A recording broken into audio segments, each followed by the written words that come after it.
మెదక్ జిల్లా వెల్దుర్తి మండలంలోని బస్వాపూర్ గ్రామం వద్ద ప్రసిద్ధిగాంచిన శ్రీ భ్రమరాంబ సహిత మల్లికార్జున స్వామి దేవాలయంలో ఈ నెల 17న శ్రీ గురు మాధవానంద సరస్వతి పీఠాధీశ్వరులు శ్రీ మాధవానంద సరస్వతి స్వామి ప్రత్యక్ష పర్యవేక్షణలో లోక కళ్యాణార్థం 100 మంది బ్రాహ్మణులచే మహారుద్రము సహస్ర శ్రీసూక్త పారాయణములు నిర్వహిస్తున్నట్లు ఆలయ పూజారి తలారి మల్లేష్ పనిపంతులు తెలిపారు.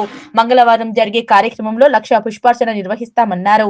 18న బుధవారం శ్రీవల్లి దేవసేన సహిత సుబ్రహ్మణ్య స్వామి కళ్యాణం జరుగుతుందని భక్తులు మహిళలు అధిక సంఖ్యలో పాల్గొని స్వామివారి కృపకు పాత్రులు కావాలన్నారు.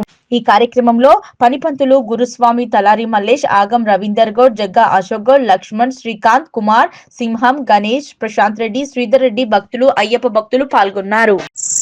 సదానంద సమారంభం మదనానంద శ్రీకృష్ణ మాధవోపేతం గురుమండలమాశ్రయే. అందరికీ కూడా ఈ డిసెంబర్ 17 మంగళవారం రోజున శ్రీ భ్రమరాంబ సహిత మల్లికార్జున స్వామి దేవాలయం మల్లన్నగుట్టలో బ్రాహ్మణోత్తములు లోకక్షేమార్థం గురించి శ్రీ మాధవానంద సరస్వతి స్వామి వారి ఆధ్వర్యంలో మహారుద్ర కార్యక్రమాన్ని నిర్వహిస్తున్నారు. ఇక్కడి కార్యకర్తలు భక్తులందరూ కూడా పెద్ద ఎత్తున పాల్గొని కార్యక్రమాన్ని విజయవంతం చేయాలని, అదేవిధంగా తెల్లవారి అంటే 18 డిసెంబర్ 2024 బుధవారం రోజున శ్రీ వల్లి దేవసేన సహిత సుబ్రహ్మణ్యేశ్వర స్వామి కళ్యాణం కూడా జరుగుతుంది.